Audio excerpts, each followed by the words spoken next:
Hello, everybody. Hello. Hey, isn't this a nice space? It is. Yeah. I had nearly nothing to do with it, so thank you for the applause. But it is a nice space. Again, I'm Bob Hoare, Associate Vice Chancellor in the Provost's office, and this is the next installment of our new faculty and IAS series, and I appreciate everybody being here. I know schedules are tight, and we might see a few people coming and going. And one of the guests that will be arriving, I think, is a little off schedule. That's our Regent Farrow will be here soon. But before she gets here, I thought I would invite up Allison and Joe, who does deserve the applause for the room, to talk a little bit about this space. Allison and Joe, do you want to come on up? This is the applause. Yeah. Maybe you can talk about not just this one, but the suite. Sure, we'd be happy to. So, my name is Allison. I'm Joe. And we helped design these two spaces along with our vendor, EPA. This is the main room that you see now. This room is capable of distance education. It's got dual projection, as you can see. These spaceships up above your heads are microphones, so they pick up whatever you're saying. You can actually carry on a conversation with someone from a distant site.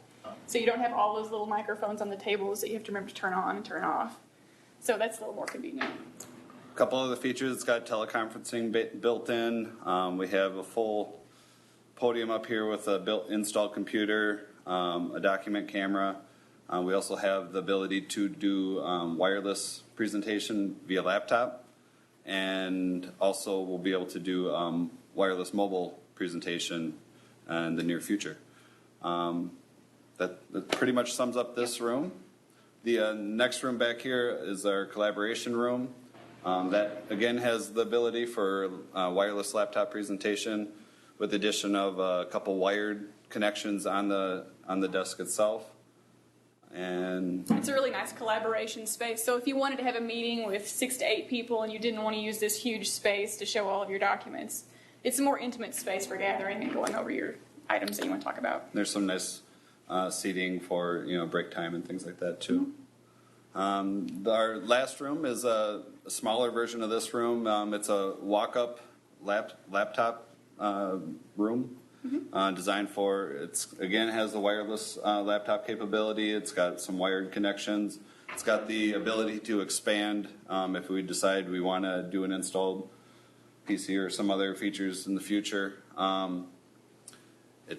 It acts as a dual projection room. We have display on the wall and also the main projection screen. So if you have a larger group, you can use the projection screen. If you wanted to do, let's say, a large group in here, and then break out and do some collaboration, you could move the tables around in that smaller room and have collaboration in 2 different spaces. Mm-hmm. So that's kind of a neat feature that we're able to accomplish with this. Yeah, so.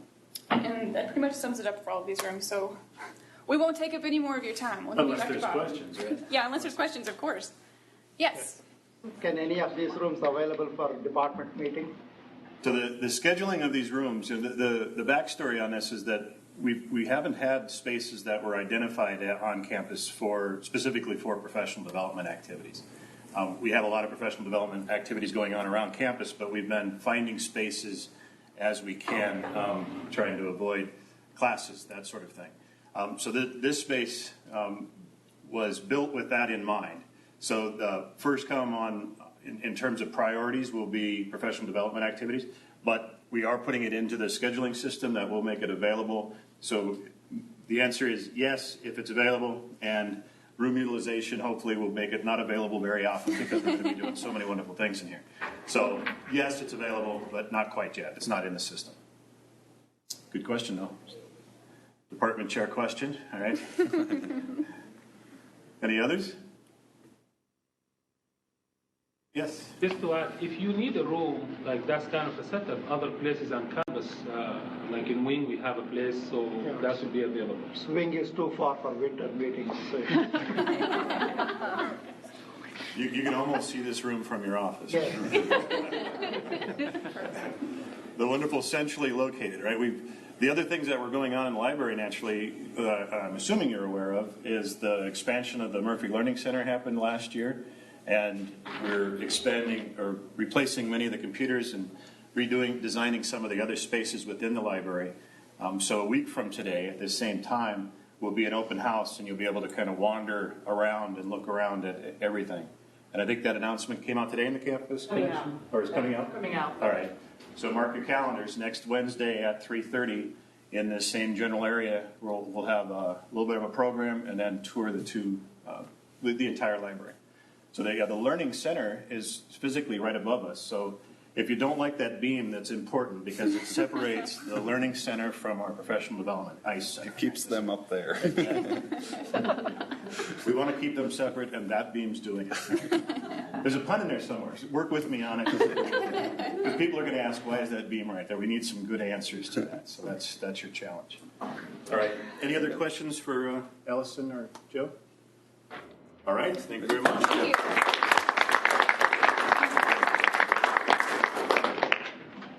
So we do have a special guest on campus today, Regent Farrow, and she's naturally had a fairly busy schedule, and I think she's just running a little bit behind. So I think what we'll do is go ahead with the program, and when she arrives, we're going to back up to that point. All right. So the other offices that we're going to talk about today are listed up here on the board, and I think we'll go through them in the order listed. Hopefully you're aware of all of these offices, that you've been here now a few months and you've probably received emails from just about all of these offices or have interacted with them. But you may not have had the opportunity to put names to faces or to find out the entire suite of different services that they can provide to you as a faculty member. So today we're going to have an opportunity to hear from those individuals and to see them. So you'll get to talk with them. So we're going to skip this one. This one shows where our chancellor is. See, I'm down the list. Well, actually, last time, just to bring everybody up to speed, we talked about university service, so the different governance groups, how they interact with making the decisions at UWL. And notice that they all report directly to the chancellor, who reports to a system, who reports to somebody who will be here any minute now. So we'll get back to that slide in a moment.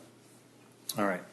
So Scott Cooper, our Director of Undergraduate Research and Creativity, will tell us a little bit about what his office does. Thanks. So how many folks here are newer faculty doing, okay, great, all right. And are any of you involved with undergraduate research yet? Have students? Okay, good, this will be good timing then. All right, so what our office does, it's undergraduate research and creativity. We give out different undergraduate research grants. I'll show you some of the numbers on that in a moment. And we actually do this with a committee called the Undergraduate Research and Creativity Committee. Very interesting name, very creative. But what this committee does, they take the student grants that come in, review them, and then we award the money back out again. So a lot of what our office just does is take money in and give it right back out to students. We also run workshops for the students on how to find a mentor, how to write a grant, and how to put together presentations. We also have a journal of undergraduate research that the students can submit their work to at the end of the year, and it's just an online journal, so it's a pretty simple process that way. In terms of the grants that we give out, the ones on top here are the URCC grants. We'll typically give out about 80 of these a year. We often get a little bit of extra money from the provost for these because we overspend our budget. But it's for a good cause. Again, it's putting money in students' hands to go and hopefully do cool work with you guys. There are some other types of grants that students can get, and they're all linked up on our website if you want to take a look at any of them. And they get different numbers of these grants are given out every year.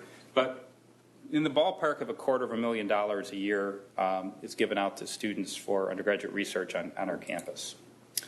We also have multiple different presentations opportunities for students. So we host our own celebration for undergraduate research. We just put the abstract book out for that today. We sent it out to the students who had submitted to let them double check their abstracts and everything. I get to ride a bus to Kentucky next week with 54 students going to NCUR. It's a national conference for undergraduate research. We actually hosted it here last year. The ZW Systems Symposium, it's in Milwaukee this year. I think we're taking about 20 students to that.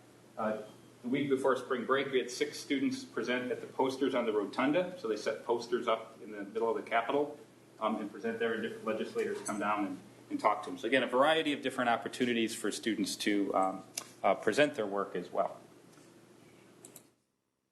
Finally, we did some assessment on student participation in undergraduate research, and it was a little bit of a surprising find for us. So of the students who do undergraduate research, about 6% of them get some kind of grant. So it's actually, even though 133 grants are given out, it turns out to be a pretty small percentage of the students. So the students don't have to get a grant to do research.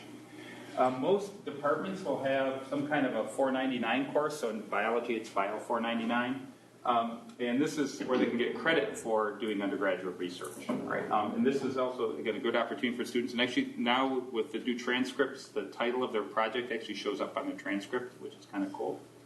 And so, again, maybe another 16% of the students do this on a year. This is actually averages over a 3-year period. What was interesting is we emailed the department chairs and asked them, which courses do you have that have some kind of research methods or something like that embedded into the course, but it's not a 499 course. And then we added up, we had IR, Institutional Research, run the numbers for us.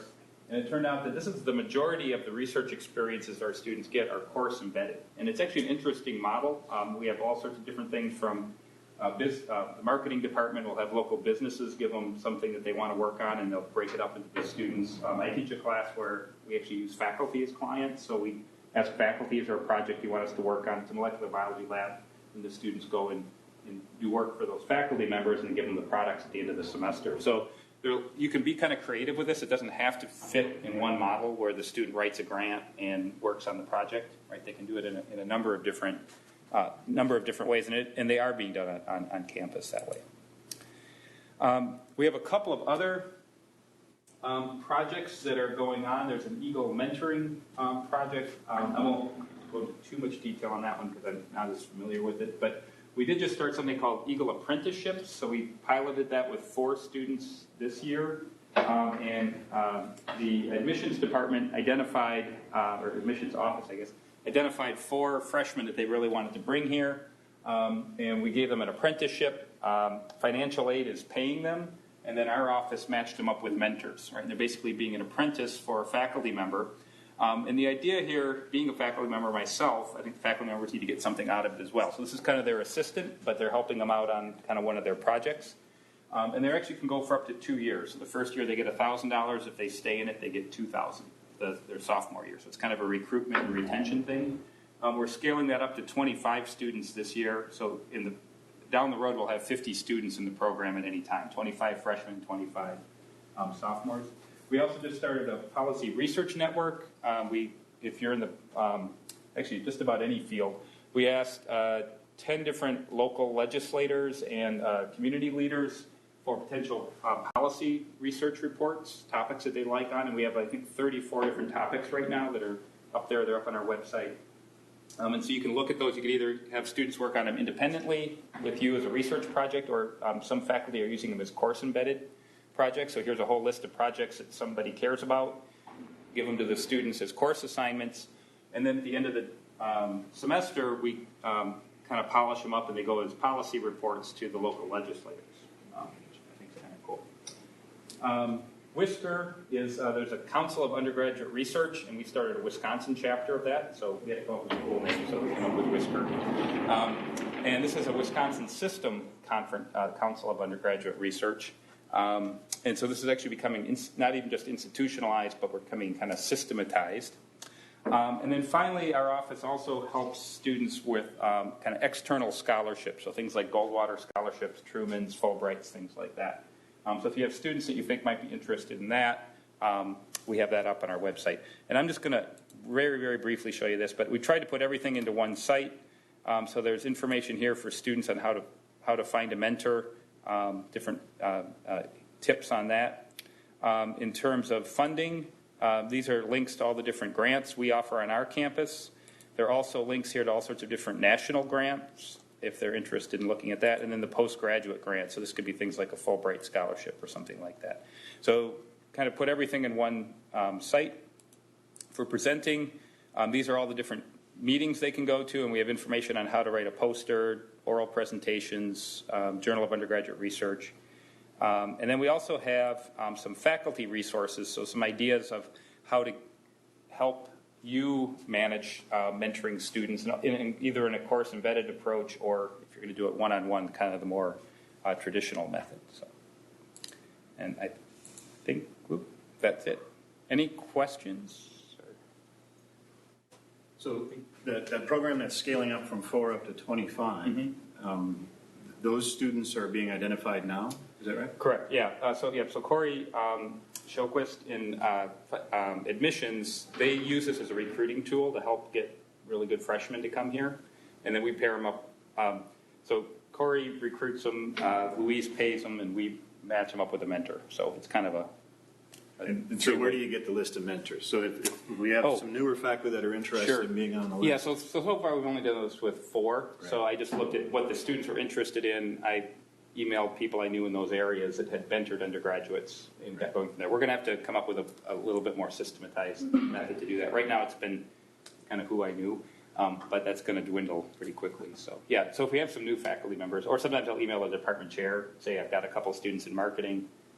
You have some people that might be good mentors for that. All right. So you may be reaching out to some of them for some help. Sure. Or you can let me know if you're interested. So. All right. Yeah. Great. Any other questions for Scott? All right. Cool. Thank you, Scott.